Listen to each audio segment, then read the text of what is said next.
Halo semua, nama saya Fikri Istighfarul Haqi, biasa dipanggil Fikri. Saya dari UPN Veteran Jawa Timur, Fakultas Ekonomi dan Bisnis, Prodi Manajemen, dengan NPM 190 120 10 200. Di sini saya akan menjelaskan sedikit tentang perbedaan budaya dalam bisnis internasional. Jadi langsung aja, oke? Jadi yang pertama itu pengertiannya dulu budaya. Kalau lihat dari KBBI sendiri, budaya itu artinya pikiran, akal budi, hasil adat istiadat, menyelidiki bahasa, dan sesuatu mengenai kebudayaan yang sudah berkembang. Jadi bisa diambil dari sini tuh, budaya sendiri itu apapun, segala sesuatu ragam yang berasal dari akal budi manusia yang berkembang dari satu generasi ke generasi lain, diturunkan secara turun-temurun. Selanjutnya ini ada satu kutipan dari Bung Hatta dalam pidatonya, kebudayaan adalah ciptaan hidup dari suatu negara, suatu bangsa. Kebudayaan banyak sekali macamnya. Menjadi pertanyaan, apakah agama itu suatu ciptaan manusia atau bukan? Keduanya bagi saya bukan soal agama, adalah suatu kebudayaan, karena dengan beragama manusia dapat hidup dengan senang. Karenanya saya katakan agama adalah bagian daripada budaya. Nah, di sini menurut saya ya benar ya, agama adalah bagian dari budaya, karena budaya itu juga terbentuk dari agama, dari apa yang tercipta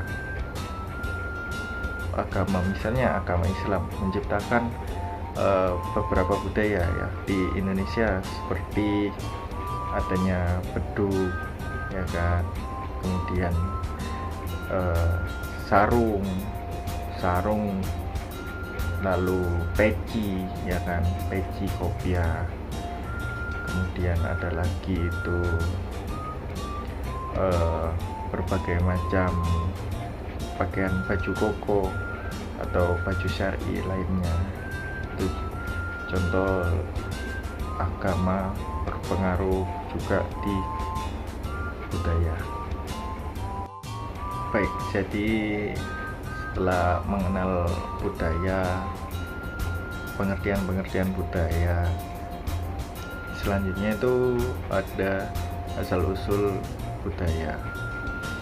Jadi tadi ada menyinggung sedikit asal-usul budaya itu dari agama ya. Jadi selanjutnya itu ada juga dari geografis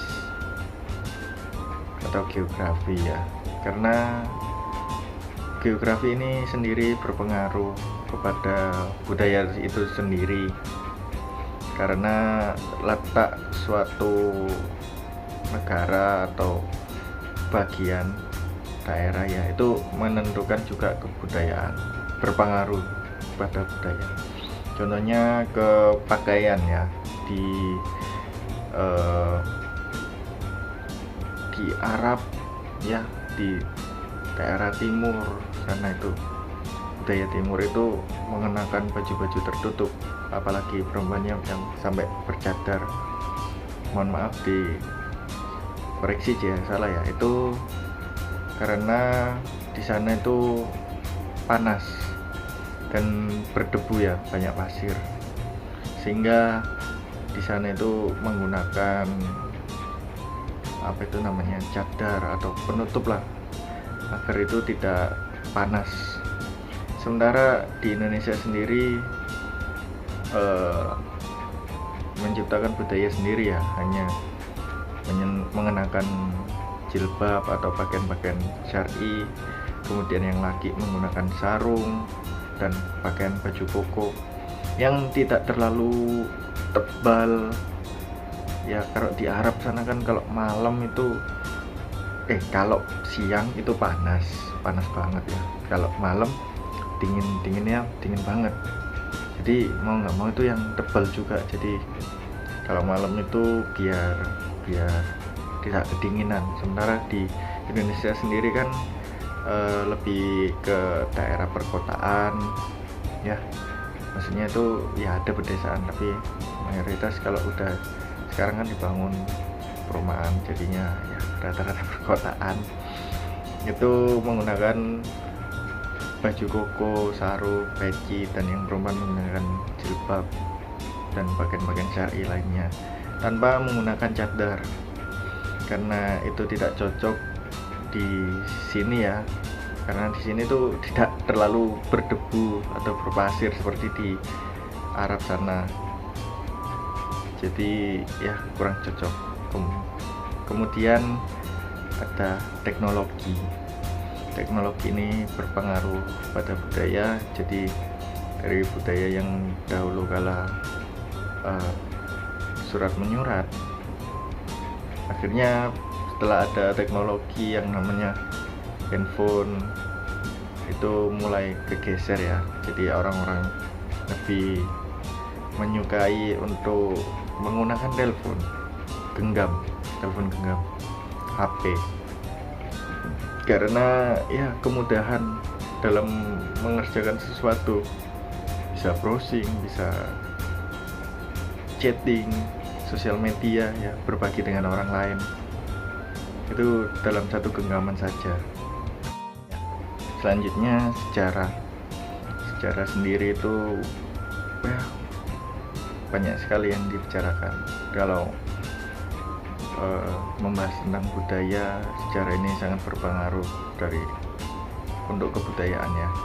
Contohnya sendiri lomba 17-an sendiri di Indonesia itu dulu kan kental dengan acara berbahagia atas kemerdekaan. Padahal itu yang dilestarikan itu budaya dari Belanda ya, karena lomba-lombanya itu mengambil dari Belanda, dan dulu dilakukan oleh Belanda itu untuk menghibur rakyat Indonesia ya, cari hiburan. Jadi ada hiburan, diadakan lomba tersebut, tapi oleh orang Indonesia sendiri dilestarikan dan menjadi budaya di Indonesia ini. Lalu apa sih hubungan kebudayaan dengan bisnis internasional? Kebudayaan sendiri, budaya ya, itu sangat berpengaruh dalam pemasaran, sumber daya manusia, produksi, dan keuangan. Saya ambil contoh sederhana adalah pemasaran. Pada pemasaran sendiri, setiap negara itu mempunyai ketentuan sendiri ya. Ada yang brand A masuk ke negara satu, ada yang tidak ke negara kedua. Jadi budaya itu menentukan untuk pemasaran. Contohnya seperti memasang iklan di olahraga ya, seperti sepak bola. Kalau yang ada running text di belakang itu, maaf mungkin saya salah menyebutnya, itu menyesuaikan di tiap negaranya ya. Jadi tergantung tayang di mana, maka yang ditampilkan adalah brand-brand yang masuk di negara tersebut. Selain itu ada juga film beberapa itu jika ingin masuk ke negara, contohnya itu negara-negara seperti negara Cina, negara Indonesia, itu ada beberapa adegan yang disesuaikan.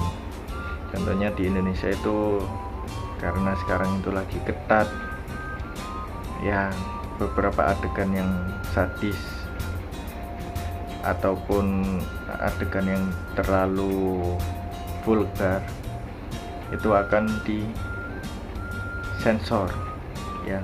Jadi yang berharap menonton film horor dengan sadis ya, itu mungkin lebih baik untuk nonton film secara online ya, terutama di web yang legal, agar tidak terpotong-potong ya. Karena kalau di bioskop sendiri kan ada sensor, jadi ya takutnya malah nanti menyesal akhirnya. Selain itu, yang semua pernah ada di internet, banyak di internet itu Zootopia yang pemeran hewannya itu dari rusa dirubah ke panda. Kemudian ada pengetahuan budaya ya. Yang pertama ada pengetahuan faktual, dan yang kedua ada pengetahuan interpretatif.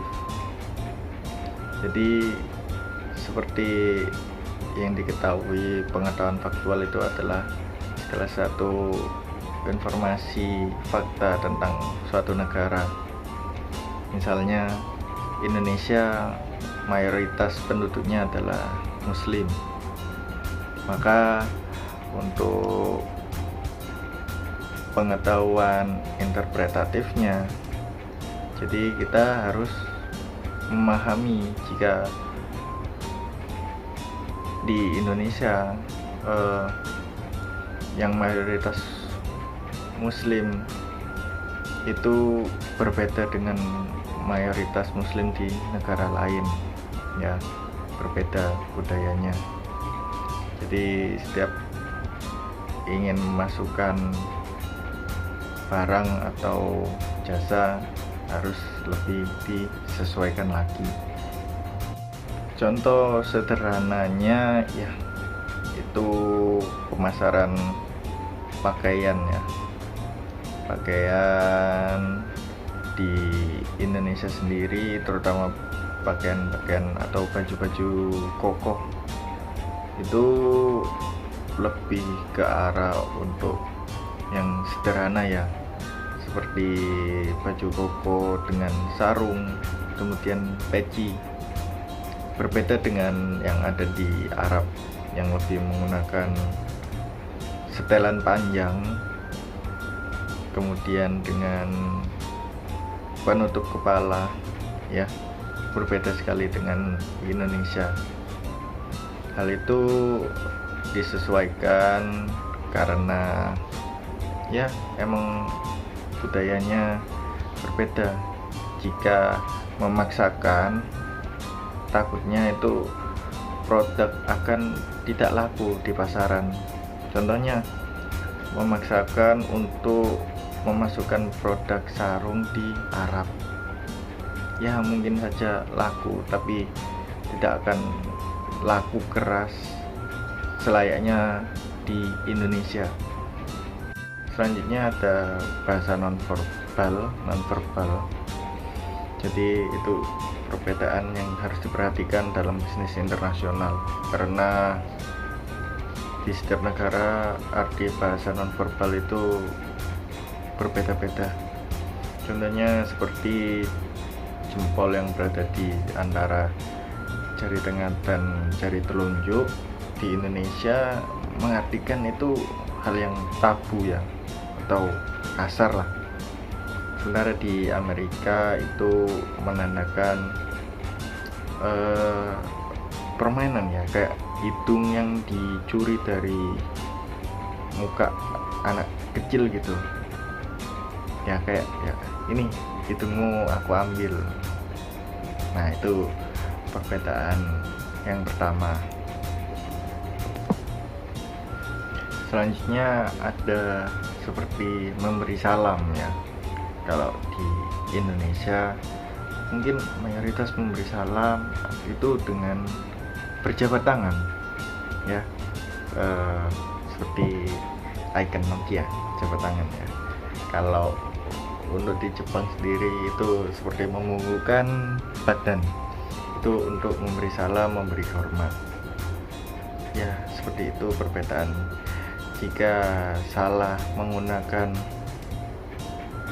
isyarat bahasa nonverbal tersebut ya, takutnya bukan untung di negara lain, malah jadi gulung tikar. Yang terakhir ini ada budaya kerja. Budaya kerja di setiap negara itu kan berbeda-beda ya. Contohnya di Amerika dan di Indonesia. Di Amerika itu lebih individualis, bekerja sendiri-sendiri. Sementara di Indonesia itu teamwork ya. Jadi lebih mengutamakan kerjasama, gotong royong. Tetapi jika kita ingin membuka sebuah perusahaan go internasional di Amerika, maka kita harus menyesuaikan dengan budaya yang ada ya. Contohnya ya itu tadi, bekerja secara individualis. Jadi kita mengedepankan skill individu daripada skill teamwork. Sekian yang bisa saya sampaikan. Jika ada salah-salah kata atau informasi, bisa dibenarkan di kolom komentar di bawah. Sekian dan terima kasih.